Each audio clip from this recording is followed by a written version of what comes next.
ಈ ವಕ್ರಿ ಅಂತ ಹೇಳಿದ್ರೆ ಏನು? ವಕ್ರಿ ಹೇಳಿದ್ರೆ ಅವನು ಅಧಿಕ ಫಲ ಕೊಡ್ತಾನೆ. ಅಂದ್ರೆ ಈಗ ನೀರಲ್ಲಿ ಒಬ್ಬ ಬಿದ್ರೆ ಹೇಗೆ ಚಡಪಡಿಸ್ತಾನೆ, ನಾನು ಮೇಲೆ ಬರಬೇಕು ಮೇಲೆ ಬರಬೇಕು ಮೇಲೆ ಅದೇ ರೀತಿಯ ಫಲ ಉಂಟು. ಒದ್ದಾಡಿ ಅವನು ಮೇಲಕ್ಕೆ ಬಂದೇ ಬರ್ತಾನೆ. ಅಂದ್ರೆ ಅದು ನಮ್ಗೆ ಮಠದಲ್ಲಿ ಏನ್ ಹೇಳ್ತಾರೆ ಹೇಳಿದ್ರೆ, ವಕ್ರಿಗಳಿಗೆ ಎಲ್ಲೇ ಇರ್ಲಿ ಯಾವ ಪರಿಸ್ಥಿತಿಯಲ್ಲಿ ಇರ್ಲಿ ಒಳ್ಳೆ ಫಲನೇ ಹೇಳ್ಬೇಕಂತ. ಸಮಸ್ತ ವೀಕ್ಷಕ ಬಾಂಧವರಿಗೆ ಗಣೇಶ್ ನಾಯಕ್ ಬಾರ್ದಿಲ ಸಾರಥ್ಯದ ಮೂಡಬಿದ್ರೆ ಮಿರರ್ಸ್ ಯೂಟ್ಯೂಬ್ ಚಾನಲ್ ವತಿಯಿಂದ ಹಾರ್ದಿಕ ಸ್ವಾಗತವನ್ನು ಬಯಸ್ತೇನೆ. ಇವತ್ತಿನ ಒಂದು ಜ್ಯೋತಿಷ್ ಶಾಸ್ತ್ರದ ಒಂದು ಟಾಪಿಕ್ ಗ್ರಹಗಳ ಮೌಢ್ಯ. ಮೌಢ್ಯ ಅಂತ ಹೇಳಿದ್ರೆ ಏನು? ಈ ಗ್ರಹಗಳಿಗೆ ಕೆಲವೊಮ್ಮೆ ಮೌಢ್ಯ ಆವರಿಸ್ತದೆ. ಮೌಢ್ಯ ಅಂತ ಹೇಳಿದರೆ ಅವರು ನಮ್ಮೊಂದಿಗೆ ಇದ್ದಾರೆ.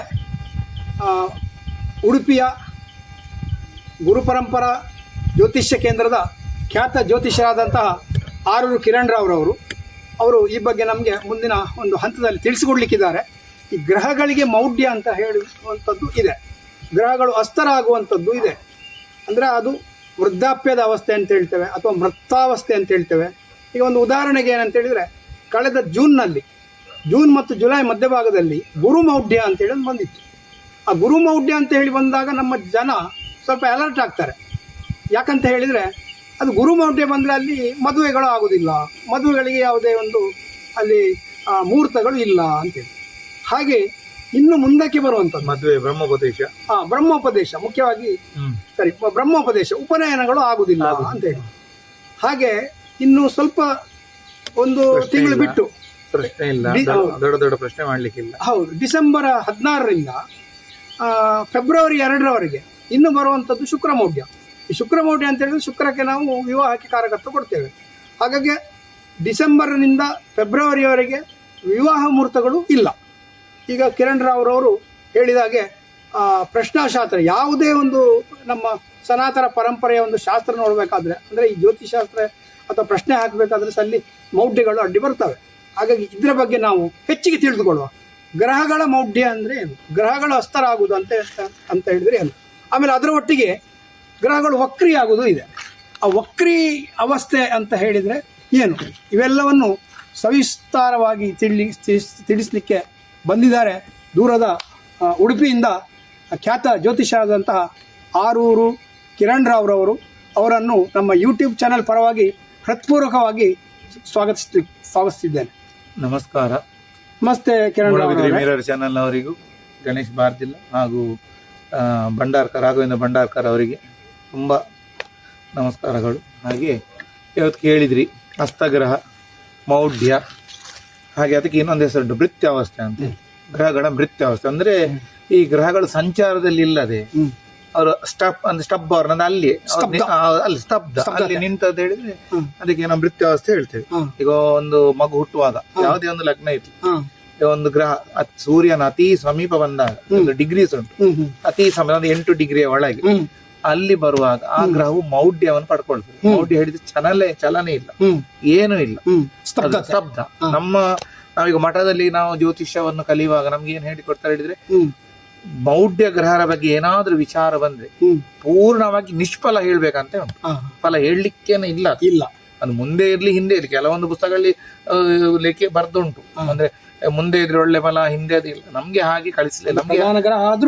ಅದು ಯಾವ್ದು ಗ್ರಹ ಇದ್ರು, ಚಂದ್ರನಿಗೆ ಕೆಲವು ಜನ ಹೇಳ್ತಾರೆ ಮೌಢ್ಯ ಇಲ್ಲ ಅಂತ ಹೇಳ್ತಾರೆ, ಆದ್ರೆ ಚಂದ್ರನಿಗೂ ಮೌಢ್ಯ ಉಂಟಂತೆ ಉಂಟು. ಚಂದ್ರನಿಗೆ ಮೌಢ್ಯ ಆದ್ರೆ ಅಂದ್ರೆ ಅವನು ಯಾವ ರಾಶಿ ಅಧಿಪತಿ ಅದು ರಿಲೇಟೆಡ್, ಅದು ಮತ್ತೆ ಅದು ಬೇರೆ, ಭಾವದ ಅಧಿಪತಿ ಅದು ಬೇರೆ. ಚಂದ್ರ ಮೌಢ್ಯ ಆದ್ರೆ ಏನು ಫಲ ಅಂತ. ಚಂದ್ರನು ಮೌಢ್ಯ ಆದ್ರೆ ಮಾನಸಿಕವಾಗಿ ಹಿಂಸೆ, ಮನೆಯಲ್ಲಿ ಕೂತ್ಕೊಳ್ಳಿಕ್ಕೆ ಆಗುದಿಲ್ಲ, ತಾಯಿ ಸ್ಥಿರ ಇರುವುದಿಲ್ಲ ಮನೆಯಲ್ಲಿ. ಅಂದ್ರೆ ಚಂದ್ರ ಹೇಳಿದ್ರೆ ಮಾತೃಕಾರಕ, ಬುದ್ಧಿ ಮನಸ್ಸು ಕಾರಕ, ಮನಸ್ಸು ಇರೋದು, ಇಂಥದೆಲ್ಲ ಸಂದರ್ಭಗಳು ನಡೆಯಬಹುದು. ಮತ್ತೆ ಇನ್ನೊಂದು ಏನು ಅಂತ ಹೇಳಿದ್ರೆ, ಯಾವ ಮೌಢ್ಯ ಗ್ರಹವು ಯಾವ ಜಾಗದಲ್ಲಿ ಹೋಗಿ ನಿಲ್ತಾನ ಅಲ್ಲಿ ಕೂಡ ಆ ತೊಂದರೆ ಮಾಡ್ತಾನಂತೆ ಭಾವ. ಅಲ್ಲಿಂದ ಎಲ್ಲಿಗೆ ದೃಷ್ಟಿ ಕೊಡ್ತಾನೆ ಅಲ್ಲಿಗೂ ಒಂದು ತೊಂದರೆ ಉಂಟಂತೆ. ಫಲ ಕಡಿಮೆ ಮಾಡ್ತಾನೆ, ಮತ್ತೆ ಹೌದು ಅವನದು ಕಾರಕತ್ವ ಫಲ ಕೊಡ್ತಾನೆ, ಫಲ ಬಿಟ್ಟು ಏನಿಲ್ಲ, ನಿಷ್ಫಲ. ಮತ್ತೆ ಆಮೇಲೆ ನಿಮ್ಗೆ ಚಂದ್ರ ಆಯ್ತು, ಆಮೇಲೆ ಕುಜ ಬರ್ತಾನೆ, ಇಂಗ್ಲಿಷ್ ಅಲ್ಲಿ ಮಾರ್ಸ್ ಗ್ರಹ ಅಂತ ನಾವು ಕರಿತೇವೆ. ರೆಡ್ ಪ್ಲಾನೆಟ್ ಅಂತ ಇನ್ನೊಂದು ಹೆಸರು ಉಂಟು, ಭೌಮ ಅಂತ ಉಂಟು, ಹೀಗೆ ತುಂಬಾ ಹೆಸರುಗಳು ಉಂಟು. ಹೌದು, ಏನಾಗ್ತಾ ಹೇಳಿ ಕುಜ ಮೌಢ್ಯ. ಈಗ ಕುಜನೊಬ್ಬ ಮೌಢ್ಯ. ಹಾ. ಕುಜ ಮೌಢ್ಯ ಆದ ಕೂಡಲೇ ಆ ವ್ಯಕ್ತಿಗಳು ತುಂಬಾ ಜಾಗ್ರತೆ ಬೇಕು. ಯಾಕೆ ಹೇಳಿದ್ರೆ ಕುಜ ಹೇಳಿದ್ರೆ ಒಂದು ಪರಾಕ್ರಮಿ ಗ್ರಹ.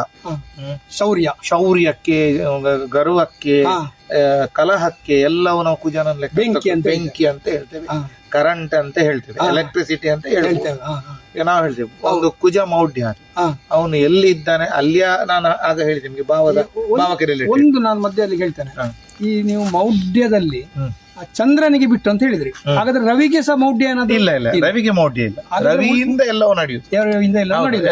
ರವಿ ಬಿಟ್ಟು ಉಳಿದ ಗ್ರಹಗಳು ಎಲ್ಲರಿಗೆ ಮೌಢ್ಯ ಉಂಟು. ಕೆಲವು ಜನರದು ಅಪವಾದ ಉಂಟು, ಚಂದ್ರನಿಗೆ ಇಲ್ಲ ಅಂತ ತುಂಬಾ ಜನ ಹೇಳುವವರು ಇದ್ದಾರೆ. ಬಟ್ ಕೆಲವುದ್ರಲ್ಲಿ ಅಧ್ಯಯನ ಮಾಡಿದ್ರಲ್ಲಿ ಚಂದ್ರನಿಗೂ ಮೌಢ್ಯ ಉಂಟು ಅಂತ ಉಂಟು. ಈಗ ನೀವು ಕುಜನ ಬಗ್ಗೆ ಹೇಳಿದ್ರಿ, ಕುಜನ ಬಗ್ಗೆ ಅದೇ ಕುಜನ ಬಗ್ಗೆ ಕುಜ ಮೌಢ್ಯ ಆದ್ರೆ ಈ ರಕ್ತಕ್ಕೆ ಸಂಬಂಧಪಟ್ಟ ತೊಂದರೆಗಳು ಬರಬಹುದು. ಅಣ್ಣ ತಮ್ಮಂದಿರಿಂದ ತೊಂದರೆ ಬರಬಹುದು, ಸಹೋದರಿಂದ ಭೂಮಿಕಾರಕ ಭೂಮಿಯಿಂದ ತೊಂದರೆ ಬರಬಹುದು. ಆಮೇಲೆ ಆಕ್ಸಿಡೆಂಟ್ಸ್, ಅನಿರೀಕ್ಷಿತ ಅಪಘಾತಗಳು ಸಂಭವಿಸಬಹುದು. ಮತ್ತೆ ನಾವು ಈ ಕಾಲು ಅಂತ ಹೇಳ್ತೀವಿ, ಎಲುಬು, ಕರೆಕ್ಟ್, ಬೋನ್ ಮ್ಯಾರೋ ಅಂತ ಹೇಳ್ತಾರೆ. ಅದ್ರ ಒಳಗೆ ಒಂದು ಪದಾರ್ಥ ಇದೆ, ಅಸ್ಥಿ, ಅದಕ್ಕೆ ತೊಂದರೆ ಕೂಡ ಆಗ್ಬಹುದು. ಯಾವ್ದ್ರಿಂದ ಯಾವಾಗ ರೋಗ ಬರ್ತದೆ ಅಂತ ಹೇಳಲಿಕ್ಕೆ ನಾವು ಸಾಧ್ಯ ಇಲ್ಲ. ಆದ್ರಿಂದ ಕುಜ ಮೌಢ್ಯ ಆದ್ರೆ ತುಂಬಾ ಜಾಗ್ರತೆ ಬೇಕು. ಈ ಕುಜ ಮೌಢ್ಯ ಅಂತ ಹೇಳಿ ನೀವು ಸಹೋದರತ್ವ, ಕುಜನಿಗೆ 3 ದೃಷ್ಟಿ ಉಂಟು, 4, 7, 8. ಈಗ ಅವನು ಸಪ್ತಮ ಭಾವದಲ್ಲಿ ನಿಂತ್ರೆ 4ಕ್ಕೆ ದೃಷ್ಟಿ ಕೊಡ್ತಾನೆ, 8ಕ್ಕೂ ದೃಷ್ಟಿ ಕೊಡ್ತಾನೆ, ನೇರ 7ರನ್ನು ಸಹ ನೋಡ್ತಾನೆ ನಿಂತ ಜಾಗದಿಂದ. ಸರಿಯಲ್ಲ, ವಿಶೇಷ ದೃಷ್ಟಿ ಕುಜನ ವಿಶೇಷ ದೃಷ್ಟಿ ಉಂಟು. ಈ 3 ಭಾವಗಳಿಗೂ ಅವನು ಸ್ವಲ್ಪ ತೊಂದರೆಯನ್ನು ಉಂಟು ಮಾಡ್ತಾನೆ. ಅಂದ್ರೆ ಯಾವುದೇ ಒಂದು ಜಾತಕದವರು ಇಂಥದ್ದೊಂದು ಪರಿಸ್ಥಿತಿ ಇದ್ರೆ ಅವರು ಅದನ್ನು ಸ್ವಲ್ಪ ಗಮನದಲ್ಲಿ ಇಟ್ಕೊಂಡು ಆ ಒಂದು 3 ಭಾವದ ವಿಷಯದಲ್ಲಿ ಮತ್ತೆ ಕುಜನ ವಿಷಯದಲ್ಲಿ ತುಂಬಾ ಜಾಗೃತೆ ವಹಿಸಿ ಮುಂದೆ ಹೋಗ್ಬೇಕು. ನನ್ನ ಪರ್ಸನಲ್ ಮತ್ತೆ ನಾನು ಗುರುಗಳ ಹತ್ರ ಕಲ್ತದ್ದು. ಹಾಗೆ ನೆಕ್ಸ್ಟ್ ಒಂದು ಗ್ರಹ, ಈಗ ಕುಜ ನೀವು ಈ ರೀತಿ ಅಂತ ಹೇಳಿದ್ರಿ, ಈ ಮೌಢ್ಯಾವಸ್ಥೆಗೆ ಬಂದ್ರೆ ಅಂತ ಹೇಳಿ, ಈ ಮೌಢ್ಯತೆ ಅಂತ ಏನಂತ ಹೇಳಿದ್ರಿ. ಈ ಕುಜ ಗುರು ಇದು ನಿಮ್ಮ ಪ್ರಧಾನ ಗ್ರಹವಾದ ಸೂರ್ಯನಿಗೆ ಸುತ್ತು ಬರ್ಲಿಕ್ಕೆ ಸಾಧಾರಣ ಎಷ್ಟು ದಿವಸ ತಗೊಳ್ತಾನೆ? ಅಂದ್ರೆ ಒಂದು ರಾಶಿ ಒಂದು ತಿಂಗಳು, ಸಾಧಾರಣ ಮಟ್ಟ ಒಂದು ತಿಂಗಳು ತಗೊಳ್ತಾನೆ. ಈ 1 ತಿಂಗಳ ಮಧ್ಯದಲ್ಲಿ ಇಂತಹದೊಂದು ಮೌಢ್ಯತೆ ಬರ್ತದೆ. ಈ ಮೌಢ್ಯತೆ ಯಾವಾಗ ಬರ್ತದೆ ಅಂತ ಹೇಳಿದ್ರೆ, ಈಗ ಅದು ಆಗಾಗ ಬರ್ತದ? ವರ್ಷಕ್ಕೊಮ್ಮೆ ಬರ್ತದ? ಅದು ಹೇಗೆ ಅಂತ ನಮ್ಮ ಒಂದು, ಅದು ಅವನು ಸೂರ್ಯನ ಹತ್ತಿರ ಯಾವಾಗ ಪ್ರವೇಶ ಆಗ್ತಾನೆ ಆವಾಗ ಬರ್ತದೆ. ಅಂದ್ರೆ ಅಲ್ಲಿ ಬೆಂಕಿ ಅದನ್ನು ತಡ್ಕೊಳ್ಳಿಕ್ಕೆ ಅವನಿಗೆ ಆಗುದಿಲ್ಲ, ಅವನ ಚಲನೆ ಇರುವುದಿಲ್ಲ, ಸ್ತಬ್ಧ ಮಾತ್ರ ಆಗ್ತಾನೆ, ಅವ ರಿಟರ್ನ್ ಹೋಗ್ತಾನ. ಅದು ಹೇಳಲಿಕ್ಕೆ ಸಾಧ್ಯ ಇಲ್ಲ.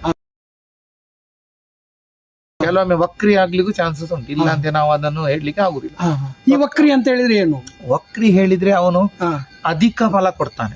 ಅಂದ್ರೆ ಈಗ ನೀರಲ್ಲಿ ಒಬ್ಬ ಬಿದ್ರೆ ಹೇಗೆ ಚಡಪಡಿಸ್ತಾನೆ, ಮೇಲೆ ಬರಬೇಕು ಮೇಲೆ ಬರಬೇಕು, ಅದೇ ರೀತಿಯ ಫಲ ಉಂಟು. ಒದ್ದಾಡಿ ಅವನ ಮೇಲಕ್ಕೆ ಬಂದೇ ಬರ್ತಾನೆ. ಅಂದ್ರೆ ಅದು ನಮ್ಗೆ ಮಠದಲ್ಲಿ ಏನ್ ಹೇಳ್ತಾರೆ ಹೇಳಿದ್ರೆ, ವಕ್ರಿಗಳಿಗೆ ಎಲ್ಲೇ ಇರ್ಲಿ, ಯಾವ ಪರಿಸ್ಥಿತಿಯಲ್ಲಿ ಇರ್ಲಿ, ಒಳ್ಳೆ ಫಲನೇ ಹೇಳ್ಬೇಕಂತ ಹೇಳ್ತಾರೆ ವಕ್ರಿಗಳು. ಅಂದ್ರೆ ಈಗ ಒಂದು ವೇಳೆ ಈ ಕುಜ ಉಚ್ಚಾವಸ್ಥೆಯಲ್ಲಿದ್ದು ಅವ ವಕ್ರಿ ಆದ್ರೆ ಹೇಗೆ ಫಲ? ಒಳ್ಳೆ ಫಲವೇ ಹೇಳ್ಬೇಕು, ಒಳ್ಳೆ ಫಲ. ಅವನು ನೀಚನಾದ್ರೂ ಒಳ್ಳೆ ಫಲ ಹೇಳ್ಬೇಕು. ನೀಚ ಉಚ್ಚ ಆಗ್ಲಿ ಇಲ್ಲ, ಯಾವುದಿಲ್ಲ. ಕೆಲವೊಂದು ಪುಸ್ತಕದಲ್ಲಿ ಅದು ಬರ್ದದುಂಟು. ಅಂದ್ರೆ ಈ ನೀಚನಾಗಿ ಕುಜ ವಕ್ರಿ ಆದ್ರೆ ಒಳ್ಳೆ ಫಲ ಕೊಡ್ತಾನೆ, ಉಚ್ಚನಾಗಿ ಇದಾದ್ರೆ ವಕ್ರಿ ಆದ್ರೆ ಒಳ್ಳೆ ಫಲ. ಆಕ್ಚುಲಿ ಇಲ್ಲ, ನಾನು ಅದನ್ನ ಅಧ್ಯಯನ ಮಾಡಿ, ವಕ್ರಿ ಅಂತ ಹೇಳಿದ್ರೆ ಯಾವ ಜಾಗದಲ್ಲಿ ಅವನು ಒಳ್ಳೆ ಫಲವನ್ನೇ ಕೊಡ್ತಾನೆ. ಇದು ಒಂದು ತುಂಬಾ ಖುಷಿ ಆಯ್ತು. ಯಾಕಂದ್ರೆ ಇವತ್ತು ನಮ್ಮ ಈ ಚಾನೆಲ್ ನೋಡುವವರು ಎಷ್ಟೋ ಜ್ಯೋತಿಷಿಗಳು ಸಹ ಇರ್ಬೋದು, ಕಲಿಯುವಂತ ಒಂದು ವಿದ್ಯಾರ್ಥಿಗಳು ಇರ್ಬೋದು. ಯಾಕಂದ್ರೆ ನಿಮ್ಮಿಂದ ಒಂದು ಒಳ್ಳೆ ಇದು ಹೋಗ್ತದೆ. ಯಾಕಂದ್ರೆ ನೀವು ಕಲ್ತ ವಿದ್ಯೆ ಅದನ್ನು ಅಧ್ಯಯನ ಮಾಡಿದ್ದು ಅದು 2 ಸರಿ, ಅದು ನೀಚ ಆಗ್ಲಿ ಅಥವಾ ಒಳ್ಳೆ ಸ್ಥಿತಿಯಲ್ಲಿ ಇರ್ಲಿ, ಅದು ಒಳ್ಳೆ ಫಲವನ್ನೇ ಕೊಡ್ತಾನೆ ಅಂತ ಹೇಳಿದ್ರಿ. ಅದು ನಿಜವಾಗಿ ನಮ್ಮ ಮನಸ್ಸಿನಲ್ಲಿ ಗಮನದಲ್ಲಿ ಇಟ್ಕೊಳ್ಬೇಕು. ಆಗ ಕುಜನಿಂದ ನೆಕ್ಸ್ಟ್ ಬುಧ ಅಂದ್ರೆ ಯಾರು? ಬುಧ ಹೇಳಿದ್ರೆ ಈಗ ನಾವು ದೇವರ ಮುಖಾಂತರ ನೋಡಿದ್ರೆ ಮರ್ಕ್ಯುರಿ ಅಂತ ಹೇಳ್ತೇವೆ ನಾವು ಇಂಗ್ಲಿಷ್ ಅಲ್ಲಿ. ಬುಧ ಗ್ರಹ ಪಚ್ಚೆ ಗ್ರಹ, ಗ್ರೀನ್ ಕಲರ್ಡ್ ಪ್ಲಾನೆಟ್ ಅಂತ ಹೇಳ್ತೇವೆ. ಅತಿ ಸಮೀಪ ಇರುವಂತದ್ದು ಯಾರಿಗೆ? ಸೂರ್ಯನಿಗೆ. ಸೂರ್ಯನ ಮಗ ಅಂತ ಹೇಳ್ತೇವೆ ನಾವು ಅವನನ್ನು. ಅತಿ ಸಮೀಪ ಅವನು ಮತ್ತೆ ಶುಕ್ರನ ಅತಿ ಸಮೀಪ ಇರುವ ಗ್ರಹಗಳು. ಜಾತಕ ಕುಂಡಲಿಯಲ್ಲಿ ರವಿ ಬುಧ ಒಟ್ಟಿಗೆ ಇರ್ತಾರೆ, ಹೆಚ್ಚಿನ ಅವರು ಜಾಸ್ತಿಯಾಗಿ ಒಟ್ಟೊಟ್ಟಿಗೆ. ಮತ್ತೆ ಬುಧ ಮತ್ತೆ ರವಿಯು ಕೆಲವೊಮ್ಮೆ ಒಂದು ಯೋಗವನ್ನು ಕ್ರಿಯೇಟ್ ಮಾಡ್ತಾರೆ, ಅದಕ್ಕೆ ನಿಪುಣ ಯೋಗ ಅಂತ ಹೇಳ್ತಾರೆ. ಬುಧಾದಿತ್ಯ ಯೋಗ ಅಂದ್ರೆ ಆ ಯೋಗ ಬಂದ್ರೆ ವ್ಯಕ್ತಿ ತುಂಬಾ ಬುದ್ಧಿವಂತ. ಅಂದ್ರೆ ಪ್ಲೇಸ್ಮೆಂಟ್ ಸರಿ ಇರ್ಬೇಕು ಬುಧನದು. ಶತ್ರು ಕ್ಷೇತ್ರದಲ್ಲಿ ನಾವು ಅಷ್ಟು ಹೇಳಲಿಕ್ಕೆ ಆಗುದಿಲ್ಲ, ನೀಚತ್ವದಲ್ಲಿ ಇದ್ರೆ ಅಷ್ಟು ನಾವು ಹೇಳಲಿಕ್ಕೆ ಆಗುದಿಲ್ಲ. ಇಲ್ಲಿ ಸಹ ಮೌಢ್ಯ ಅಡ್ಡಿ ಬರ್ತದ. ಹೌದು, ಮೌಢ್ಯ ಬರ್ತದೆ. ಅವನು ಅತ್ಯಂತ ಸಮೀಪ ಆದ್ರೆ ಮೌಢ್ಯ ಆಗ್ತದೆ. ಸಾಧಾರಣ ಎಷ್ಟು ಡಿಗ್ರಿ ವಯಸ್ಸು ನೋಡುದು? 8 ಡಿಗ್ರಿಯಿಂದ ಒಳಗೆ ಬಂದ ಕೂಡಲೇ ಮೌಢ್ಯ ಆಗ್ತಾನೆ. 8 ಡಿಗ್ರಿ ಸೂರ್ಯನಿಂದ ಒಳಗೆ ಬರೋದು. ಬುಧನಿಗೂ ಅನ್ವಯಿಸ್ತದ? ಬುಧನಿಗೂ ಈಗ ಬುಧನಿಗಿಂತ ಸೂರ್ಯ ಮುಂದೆ ಇದ್ದ, ಸೂರ್ಯನಿಂದ ಬುಧ ಮುಂದೆ ಇರುವುದು, ಅದು ಎರಡೂ ಅನ್ವಯಿಸ್ತದೆ ಮೌಢ್ಯಕ್ಕೆ. ಮೌಢ್ಯ ಆದ್ರೆ ತಾಯಿಯ ಸಂಬಂಧದಿಂದ ತೊಂದರೆ ಅಂತ ಉಂಟು. ತಾಯಿಯ ಸಂಬಂಧರಿಂದ ತೊಂದರೆ ಅಂತ ಉಂಟು. ಮಾವ ವಿರುದ್ಧ ಆಗ್ತಾನಂತೆ ಉಂಟು. ಮೌಢ್ಯ ಮಾವ ವಿರುದ್ಧ ಆಗ್ತಾನೆ. ಈಗ ನಾವು ಕೆಲವೊಂದು ಜಾತಕದಲ್ಲಿ ಹೇಳಿ ಮದ್ವೆ ಭಟ್ರೆ ನಿಮ್ಗೆ ಮದ್ವೆ, ನಮ್ಮ ಮಗಳಿಗೆ ಮದ್ವೆ ಆಗ ಆಗ ನಾವು ನೋಡ್ತೇವೆ ಜಾತಕದಲ್ಲಿ ಬುಧ ಮಾಡಿ ಮತ್ತೆ ಇಲ್ಲಿ ಪ್ರಶ್ನೆ ಮುಖಾಂತರ ನಿಮ್ಮ ಮಾವನಿಂದ ಅದು ತಪ್ಪಿ ಹೋಗಿದೆ. ಮಾವ ಅಂದ್ರೆ ಸೋದರ ಮಾವ, ತಾಯಿಯ ಅಣ್ಣ ತಮ್ಮ ಯಾರು ಇರ್ಬೋದು, ಹಾಗೆ ತಪ್ಪಿ ಹೋಗಿದೆ. ಮತ್ತೆ ನರಗಳ ದೌರ್ಬಲ್ಯ ಬರ್ತದೆ. ಅದು ಬಂಧು ಮಿತ್ರರು ಬರ್ತಾರಲ್ಲಿ. ಬಂಧು ಮಿತ್ರರು ಫ್ರೆಂಡ್ಶಿಪ್ ಕೂಡ ಬುಧ ಅಧಿಪತಿ ಬರ್ತಾನೆ. ಮೋಸಕ್ಕೂ ಅವನೇ ಕಾರಕ. ಅವನ ಕಾರಕ ಏನೇನು ಉಂಟು ಅದಕ್ಕೆಲ್ಲ ತೊಂದರೆಗಳು ಕೊಡ್ತದೆ, ಅಡ್ಡಿ ಆತಂಕ ಆಗ್ತದೆ. ಮತ್ತೆ ಇನ್ನೊಂದು ಎಂತ ಹೇಳಿದ್ರೆ, ಈಗ ಈ ಬುಧ ಮೌಢ್ಯ ಆದ್ರೆ ನರಗಳ ತೊಂದರೆ ಬರ್ತದೆ. ತಾಯಿಗೆ ಹುಷಾರಿಲ್ಲದೆ ಇರ್ಬೋದು. ಮತ್ತೆ ಬುಧ ಮೌಢ್ಯ ಆದ ವ್ಯಕ್ತಿಗಳು ಮಾತಾಡುವಾಗ ಬೇರೆಯವರ ಹತ್ರ ತುಂಬಾ ಜಾಗೃತಿ ಬೇಕು. ಯಾಕೆ ಹೇಳಿದ್ರೆ ಒಳ್ಳೇದಕ್ಕೆ ನೀವು ಹೇಳಿರ್ಬೋದು, ಮತ್ತೆ ಅದು ಕೆಟ್ಟದಾಗಿ ಪರಿಣಾಮಿಸಿ ಏನೇನು ಅದಕ್ಕೆಲ್ಲ ಸೇರಿಸಿ ಅದು ದೊಡ್ಡ ಪ್ರಾಬ್ಲಮ್ ಆಗ್ಲಿಕ್ಕೆ ಸಾಧ್ಯತೆ. ಇದೆಲ್ಲ ಬುಧನ ಕಾರಕಗಳಿಂದ ಬರುವಂತದ್ದು. ಅಂದ್ರೆ ಅವರು ಸೌಮ್ಯ ಗ್ರಹಗಳಾದ್ರು, ಹೌದು, ಅವರು ಶುಭ ಗ್ರಹಗಳಾದ್ರು ಮೌಢ್ಯ ಹೇಳಿದ ಫಲವಿಲ್ಲ. ಮೌಢ್ಯ ಅಂತ ಹೇಳಿದ ತಕ್ಷಣ ಅತ್ಯಂತ ನೀಚ ಫಲ ಅಂತ ವಿರುದ್ಧ ಫಲ ಕೊಡ್ತಾರೆ. ಅಂದ್ರೆ ಬುಧ ಎಲ್ಲಿಗೆ ಬರ್ತಾರೆ ಅಂತ ಹೇಳಿದ್ರೆ ನೀವು ಹೇಳಿದಾಗೆ ಬಂಧು ಮಿತ್ರರು, ಮಾವಂದಿರು, ಮತ್ತೆ ನಿಮ್ಗೆ ಆರೋಗ್ಯದಲ್ಲಿ ನರಬಾಧೆ, ಜ್ವರ, ಮತ್ತೆ ನಿಮ್ಗೆ ಸೋದರ ಮಾವ, ಹೀಗೆ ಚರ್ಮ ರೋಗ, ಇಂಥದಕ್ಕೆಲ್ಲ ಅವನ ಅಧಿಪತಿ. ಅದೆಲ್ಲ ಇನ್ನು ತುಂಬಾ ಉಂಟು, ದೊಡ್ಡ ಲಿಸ್ಟ್ ಉಂಟು ಕಾರಕ.